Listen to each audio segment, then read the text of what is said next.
Bonjour à tous, j'espère que vous allez bien. Je vous retrouve aujourd'hui pour vous parler d'une nouvelle vidéo. En fait, je continue ma série Un jour, une saga. J'avais déjà lancé 2 autres vidéos de ce genre sur ma chaîne. Je vous laisse les liens dans la barre d'infos si ça vous intéresse. Donc aujourd'hui, j'avais envie de vous parler de la saga Les Héritiers de Erin Watt. C'est une saga que j'ai lue il y a, enfin, quand elle est sortie en fait, tout simplement, il y a pas mal de temps maintenant. Et c'est vrai que c'est une saga que j'ai beaucoup aimée. Donc j'ai les 5 tomes ici.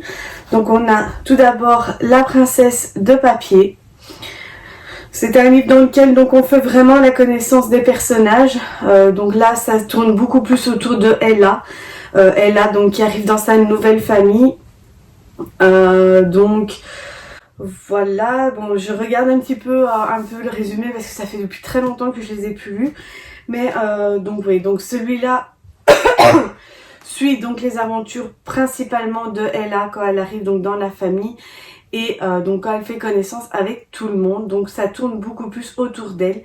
Il est bien, j'ai beaucoup aimé ce premier tome. Maintenant voilà, moi j'ai préféré d'autres livres de la saga. Mais honnêtement, je trouve que c'est une très bonne entrée en matière. Ensuite, on a Le Prince brisé. Donc ça, c'est mon préféré, celui-là, je sais pas pourquoi. Et c'est vraiment, en fait, celui-là que j'ai préféré. Dans ce tome-ci, on continue toujours les aventures d'Ella. Mais c'est plus du côté de Reed, en fait. Donc là, c'est vraiment plus Reed qu'on va suivre avec Ella. Mais c'est vraiment de son côté à lui, donc ce qu'il a dans la tête et tout ça. Donc je pense que c'est pour ça que j'ai vraiment préféré celui-là. Je me souviens maintenant que celui-ci avait terminé sur une intrigue et j'avais tellement envie de connaître la suite que directement j'ai enchaîné avec le second tome qui a été d'ailleurs un gros coup de cœur pour moi et qui a été mon préféré de toute la saga. Ensuite, on a La Prison Dorée. Là également, ça continue les aventures de Ella et Reed.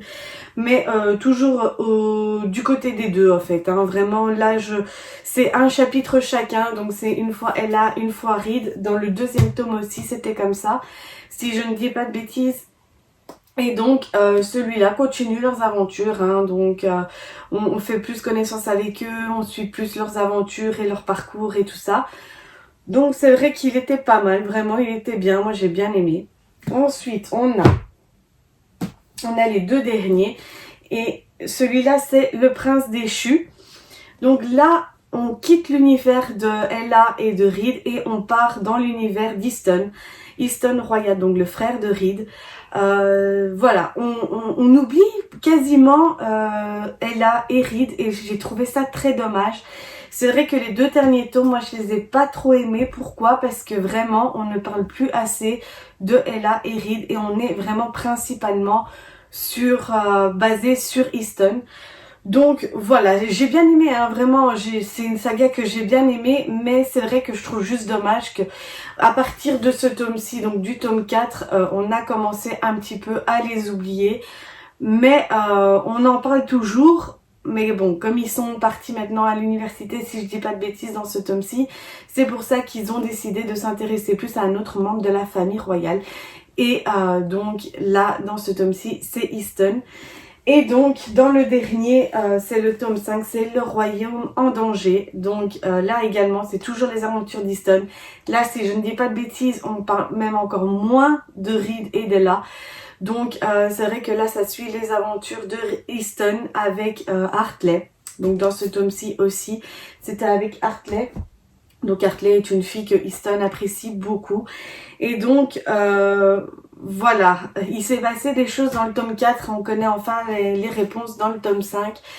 Et donc c'est vrai que encore une fois, on oublie les personnages principaux qui sont Ella et Reed pour moi à la base. Et on se concentre plus sur Easton et Hartley. Voilà, moi je trouve ça peut apporter un plus parce que en même temps on voit d'autres personnages, c'est pas toujours auto-centré sur les mêmes personnages. Donc c'est vrai que ça peut encore éventuellement passer, ça fait changer aussi un petit peu les choses. Dans le premier tome, c'était plus du je t'aime moi non plus. Ensuite, le deuxième tome, c'était on apprend à faire connaissance un peu plus profondément. Et dans le troisième tome, c'est on est ensemble, voilà, tout va bien. Et dans le quatrième et le cinquième tome, là, c'est vraiment un autre personnage de la saga. Maintenant, voilà, c'est vrai que Easton, on n'entend pas énormément parler non plus dans les premiers tomes. Donc c'est vrai que voilà, un petit clin d'œil à ce personnage, pourquoi pas, ça peut apporter un plus, comme je vous ai dit.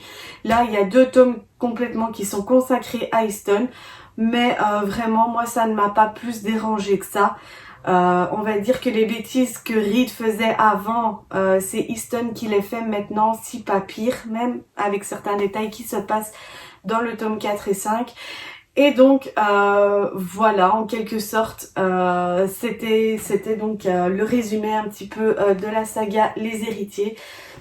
Désolée, c'est un peu compliqué de tous les prendre parce que ils sont vraiment énormes. C'est ça que j'aime beaucoup aussi. J'aime bien également le fait qu'ils sont d'une couleur différente chacun, comme on peut le voir. Donc la tranche est vraiment d'une couleur différente et ça donne un plus, je trouve, dans la bibliothèque. Ça permet d'amener de la couleur. Pas toujours avoir des livres en noir ou en blanc ou en une seule couleur. Je trouve qu'un livre, une couleur, c'est vraiment bien. En plus de ça, on parle également de la couverture. Moi, j'aime beaucoup les couvertures de ces livres-ci. Donc comme on peut le voir, c'est toujours avec des personnages dessus. Donc voilà, moi, comme je vous ai dit, mon préféré, c'est le second tome. C'est vraiment celui que j'ai préféré de toute la saga. Et honnêtement, à chaque fois que je les vois dans ma bibliothèque, ces livres, à chaque fois, je me dis qu'il faut que je les relise un par un parce que vraiment, ça a été un gros coup de cœur pour moi, cette saga. Et c'est vrai que ça fait depuis un bon moment que je ne l'ai plus lu. Donc je me suis dit, pourquoi pas un jour, incessamment sous peu, même peut-être cette année, recommencer la lecture de cette saga. Donc voilà, je pense que je vous ai tout dit. En même temps, voilà, le style d'écriture également est génial. Moi, j'ai beaucoup aimé le style d'écriture.